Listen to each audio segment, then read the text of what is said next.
Hello, everybody. It is actually for me, it's Monday night, still snowing, but you're going to be watching this on Tuesday. Haven't seen you in a week. Hope you guys are doing okay. And whenever you are going out, that you're being careful. I hope that you've been watching all the lectures because you are going to have a quiz today. And I will tell you at the end of the lecture what the access code is. Please don't share it with your friends. They need to watch the lecture. Okay.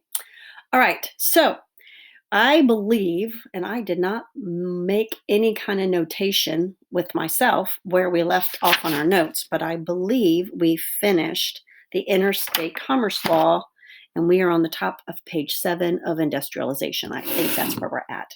That's where I'm going. So we're in industrialization and just kind of making sure that we're all on track. One of the important things about industrialization is you got to have people to work. And that will be our next section is immigration. Somewhere you've got to have all of these people to fill up your factory. We also are going to get ready to change the factory system with what's going to happen on page 7 with some really awesome innovations. It's also one of the important things about the United States and capitalism. Remember way back in August when I told you we were building this bedrock of what the United States is built on, and one of those very important layers was capitalism. And it shouldn't be lost on you that even though many of these inventors and entrepreneurs are going to be from different countries and different nationalities, they come to the United States to bring their inventions, their innovations because of capitalism. Because if they did it back in their country, they wouldn't be able to control it, they wouldn't have ownership of it. So that's an important part because some of these people that we're going to talk about are not Americans, they're immigrants, and they come to the United States with their inventions because of capitalism. And so that's really important. So on page 7, we've got a big giant list of inventions and all of these things that these inventions are part of it. Industrialization and mechanization, right? So we already talked about the Civil War created all these millionaires. They want to invest their money. They want to, I don't know if you can see that. That's driving me nuts. Okay. And they want to invest money. They have made a lot of money, and so now they want to invest.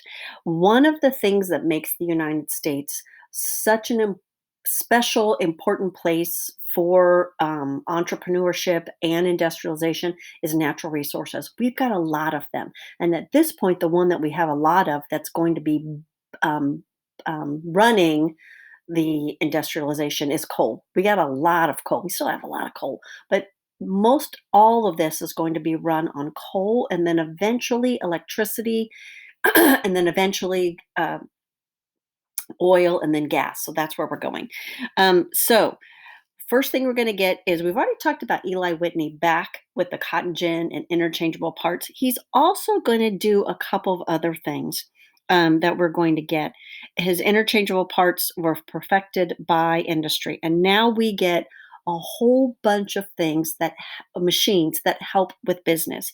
Cash register, a stock ticker, a typewriter. These are all going to be made to help business run. So it's not like people are buying typewriters in their home or even cash registers, but what that does is it helps business run. Women are going to be women are going to be allowed to work in the workplace as a result of these machines. Patents are going to increase.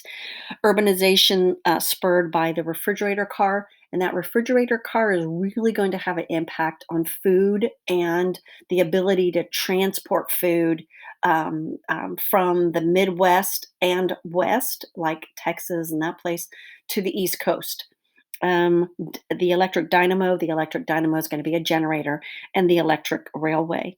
Alexander Graham Bell's telephone in 1876 is going to be really significant in first business. It doesn't really catch on in homes for a while.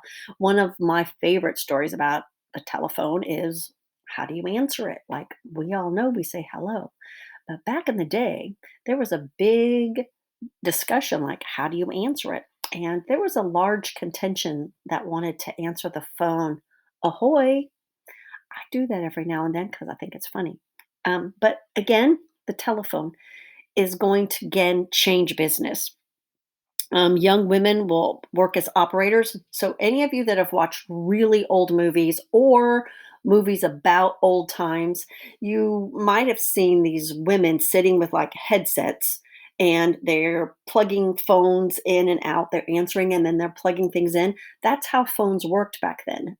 There wasn't a direct connection. A line came in and you had to plug it in. So, when you think about a business, like just let's just take the high school, how many phones there are in the high school. And instead of our receptionist or our secretary being able to push a button, there would have been this big, huge um, um, electronic system where the phone would have actually had to been plugged in to make that connection. The other interesting part is with the headset, you could hear all the conversations. Those of you that have really elderly relatives, you could probably ask them about things called party lines. So, when phones came out to this rural area, they couldn't bring a line to every house. And so, people shared phones. And there would be maybe 4 or 5 houses on one line. And so, what you would have to do is pick it up and hope that no one was on there when you needed to make a call. Or you would say, "Hey, I need to make a call. It's an emergency. You guys need to get off the phone," which also meant you could listen to everybody's phone call. But ask some of your older relatives about party lines. I don't know how long they lasted in and around this area, but my guess would be at least into the late 50s that it was around. Thomas Edison. Thomas Edison is credited with a lot of inventions, but really what he should be credited with is being innovative enough to make a laboratory where he had all these people working for him, that all those inventions came under his name.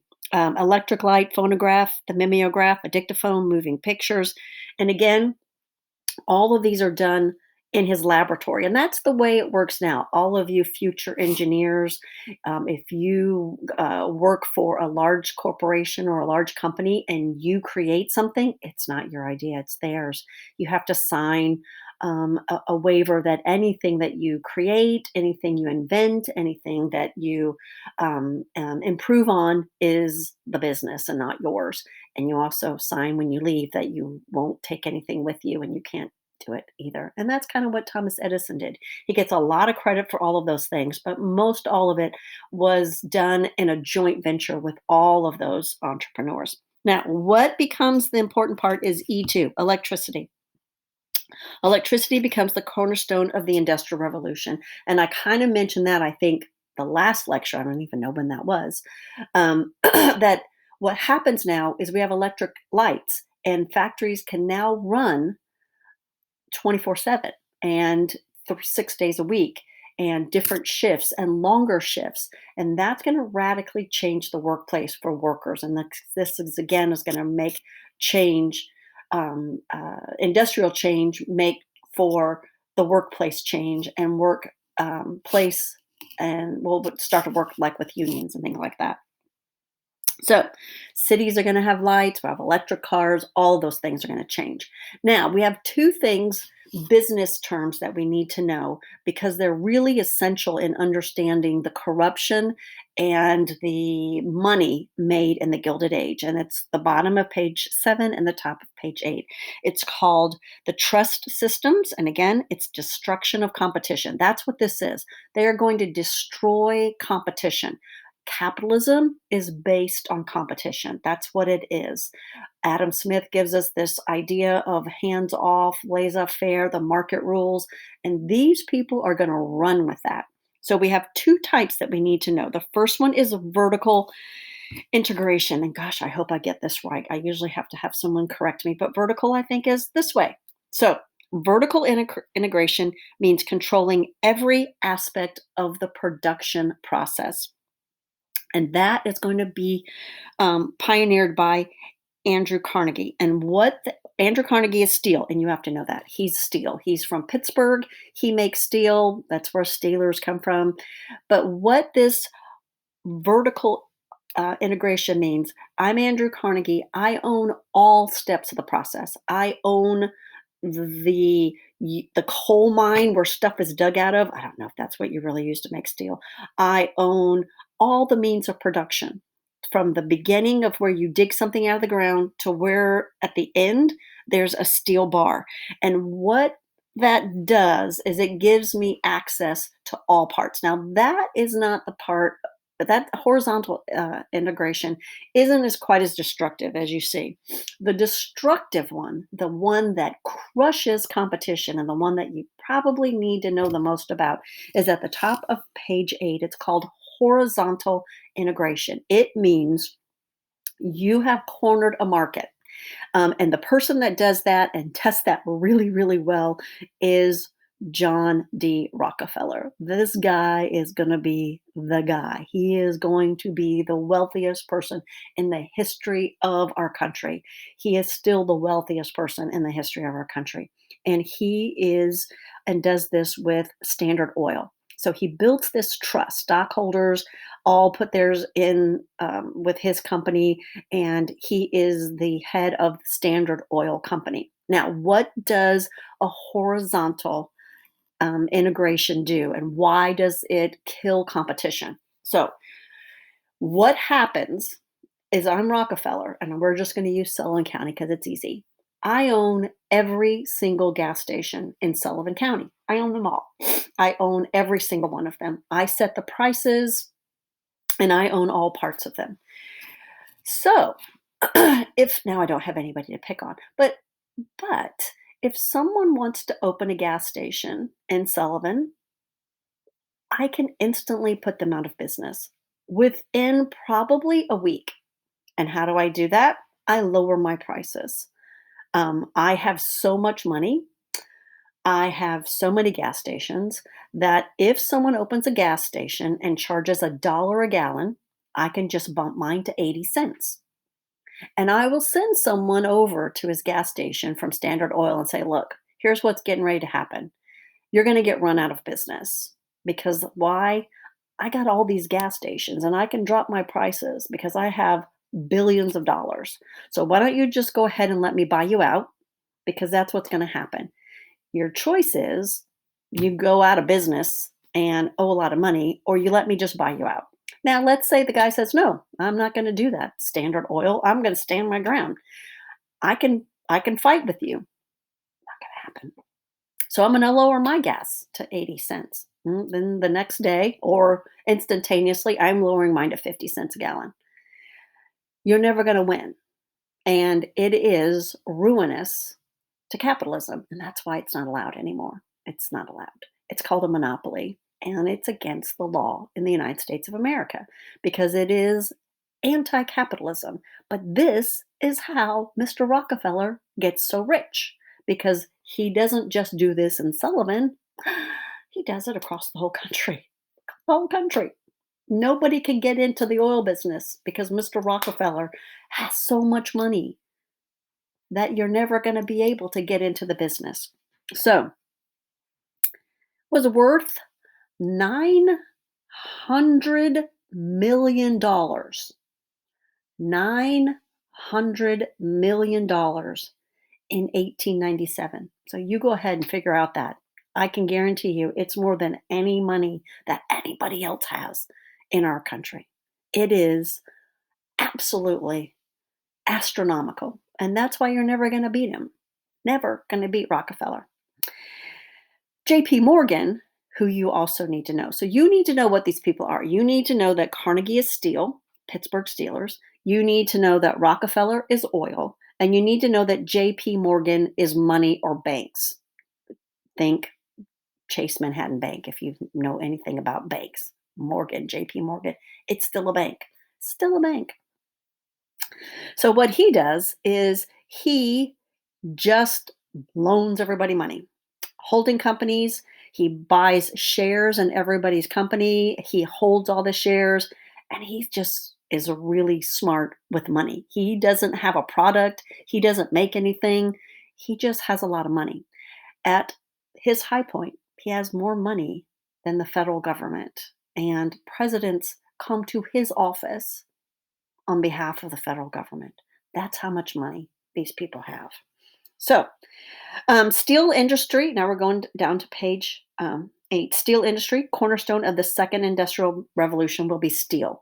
And the reason being, again, I don't know a lot about this, but steel is what allows us to build buildings up, skyscrapers. It's not heavy like iron, and so you can build up high skyscrapers, railroad tracks, and again, this capital goods rather than consumer goods. We're not at consumer goods yet. We're making capital goods. We're making things for people to use for business.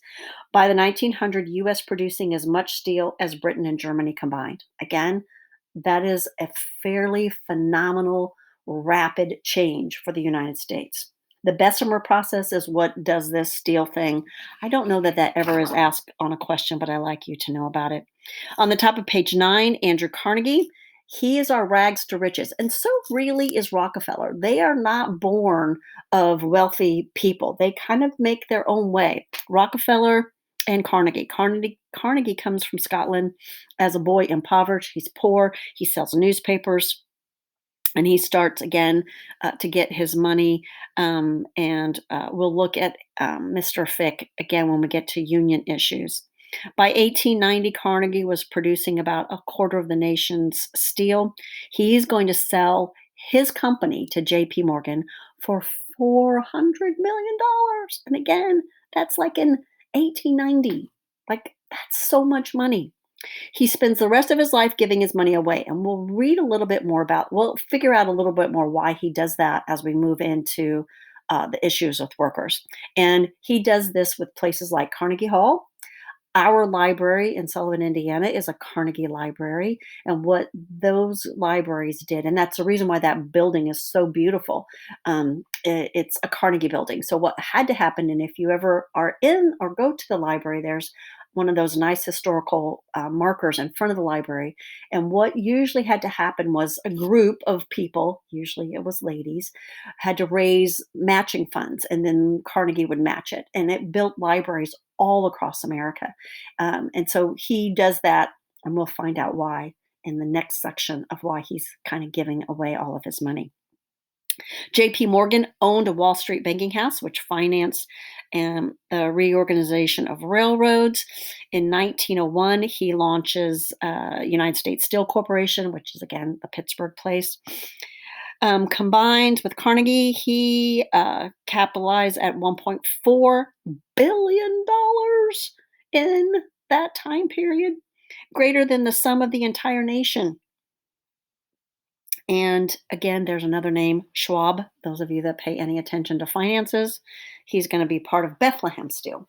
So that's the steel company. Petroleum industry, and again, this petroleum is not yet gas like for automobiles. This is petroleum oil for like moving machines and dynamos. So, first oil well in Pennsylvania, and again, it's going to oil will dwarf the wealth generated by gold. Kerosene is going to come as a part of that for lamps. And again, we get Rockefeller. He's got Standard Oil. He becomes a successful businessman at the age of 19, right? He is already, and he does it with ferries in and around New York City. He moves people back and forth. You know, it's 5 boroughs, water all around. And he just starts working and outbids and out hustles and does all of those things. And eventually in 1870, he organizes Standard Oil. By 1877, he controls 95% of the oil refineries, which is again my analogy of the gas stations in Sullivan County. You are never going to break into Standard Oil. It is a monopoly. It is unfair business. And again, that's why that is illegal in the United States now. Not then, perfectly legal. Pursued a policy of rule or ruin, and he set out to ruin everyone. He is ruthless, believed he was obeying the law of nature, survival of the fittest, which we're going to get that also in this chapter as well. Standard Oil produced a quality product at a cheap price, and again, works really well. And that family will last for quite some time. We'll actually have a vice president, Nelson Rockefeller. That will be in the later part of the 20th century.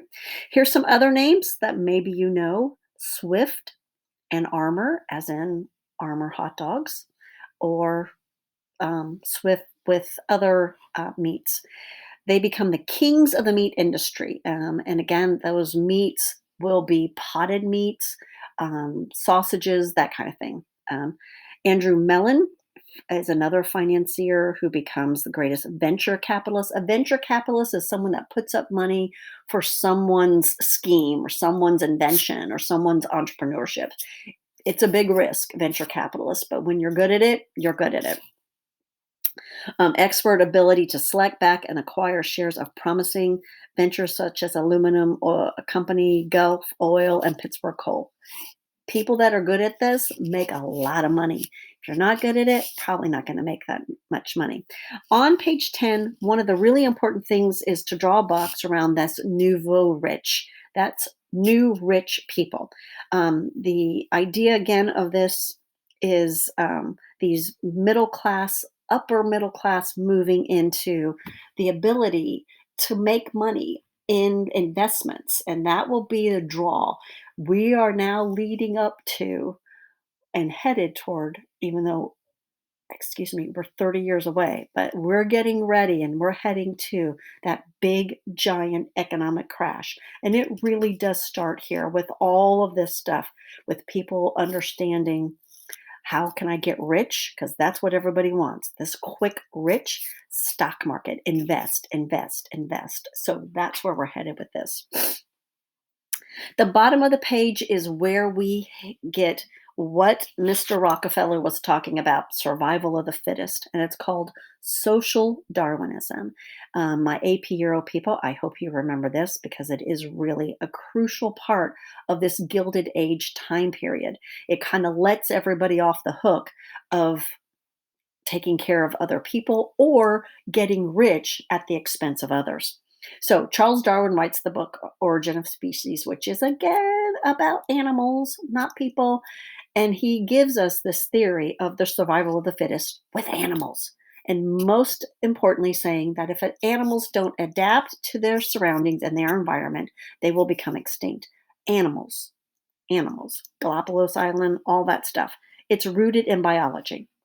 Others are going to use his theory for a foundation of promoting a free market capitalism, take no prisoners, may the strongest man survive kind of mentality. And the person that does this is Herbert Spencer. He advocated the idea of social Darwinism, and he takes Darwin's idea of natural selection to human competition. And he says, we don't need to take care of other people because if they tried hard enough, they would be in a better spot. And that, again, is what the Gilded Age is all about. Millionaires were a product of natural selection. What do social classes owe each other? Not much. And at the top of page 11, argued that God chose winners and losers. And if you're a loser, well, God said so. And you just didn't try hard enough. And that part, again, comes as part of that Protestant work ethic. God had granted wealth as he had given grace for material and spiritual salvation. And Rockefeller said, the good Lord gave me this money. Kind of resembled this divine right of kings. And again, those who, please look at number 4, E4. That is a really crucial statement. And it lasts a long time in the United States, a very long time. Some people would say, still not gone. That those who were poor must be lazy and lacking in enterprise. And again, not sure that makes sense, but yeah, it helps. Many of the new rich had succeeded from modest beginnings, and Reverend Russell Conwell, Acres of Diamonds, make him rich, these lectures. And he said, there is not a poor person in the United States who was not made poor by his own shortcomings. So if you're poor, it's your own fault. Your own fault. Now, in the middle of all this, we've got this other thing called the gospel of wealth. Please do not miss that all of this stuff, let me see where I'm at, 24 minutes. All of this stuff is tied up with religion, right? That somehow this is a God ordained thing. And you can't argue with God, right? And that is the purpose of tying these things up with religion and these people. And we don't yet know how they get so rich. In our next section, when we talk about the workplace, we'll see why they got so rich. But in the middle of this, we've got this thing called the gospel of wealth. And again, don't lose the fact that the word gospel is tied into this. This is going to justify the uneven distribution of wealth. And again, we're kind of getting half the picture because you don't yet know how these people treated their workers. So, Andrew Carnegie, The Gospel of Wealth, synthesized the prevailing attitudes of the wealth and the survival of the fittest. Again, giving you this justification like, I don't got to worry about poor people. I just keep making money at the expense of all these people working for me that aren't making any money at all. Wealth was God's will, stated that money should be given away for the public good, but not to individuals. So that is why Carnegie built libraries. That is why Carnegie built music halls. That is why Carnegie made donations to colleges, but never actually gave any kind of money to help poor people in the places where it would have done much good. Oh, excuse me. Believed in the long run, extreme disparities of wealth was good for the race because the wealthy added to civilization. Believe alternative to inequities of wealth was squalor. And again, this is what God said. So by 1890, value of all property in the U.S. estimated at $65 billion. So that's how much everything was equal to. 25 billion of it was represented by corporations. That's a lot. That's unbelievable. So the government starts to try to work to bring down some of um, um, the some let me start over. The government tries to work down to take away some of the influence that these men have with their money on government, right? They don't ever run for anything. They don't run for president. They don't run for Senate. They don't need to. They just pay people to make the laws for them so that they're successful. So government finally tries to reduce their influence, and it's called the Sherman Antitrust Act of 1890, created in response to public demand. The public is saying, you have to do something and change the way that these people do business. The provision is it would forbid combinations in restraint of trade without any distinction between good trust or bad trust. And we'll talk about that. It's ineffective. It has no enforcement mechanism. Nothing can happen. None of it was working. We talked about that already. And ironically, corporations are going to use the Sherman Antitrust Act to bust up unions. And in the middle of all that, let's stop there because we're done. We'll stop with the New South. Okay, so we'll stop there. You do have a quiz to take today, so make sure that you take your quiz. The access code is SNOW, SNOW, lowercase. Please don't tell your friends. Make them watch this. My gosh, you painfully went through it. Make your friends go through it too, as well. Also, there's an exit ticket that you have to fill out at the end, and it is for points, so make sure you do that. And if you have any questions, let me know. I'm down in my basement because there's a lot of people in my house tonight. I'm surprised I got through all of this without any noise. I'm downstairs in my basement in my half part of my book library. That's my fiction section there. And if you could see the titles, it's alphabetically. Yeah, because I put my books alphabetically. So anyway, I hope you have a great Tuesday. If you're driving anywhere, please be super careful. The roads are horrific, and I hope you don't go anywhere. Tomorrow's just a great day to stay in and do all your work. So let me know if you need anything. Again, quiz, access code, SNOW, and then there's an exit ticket as well. So we'll talk to you. Gosh, I hope I see you guys on Wednesday. If not, we'll be talking like this again on Wednesday. All right. Have a great day.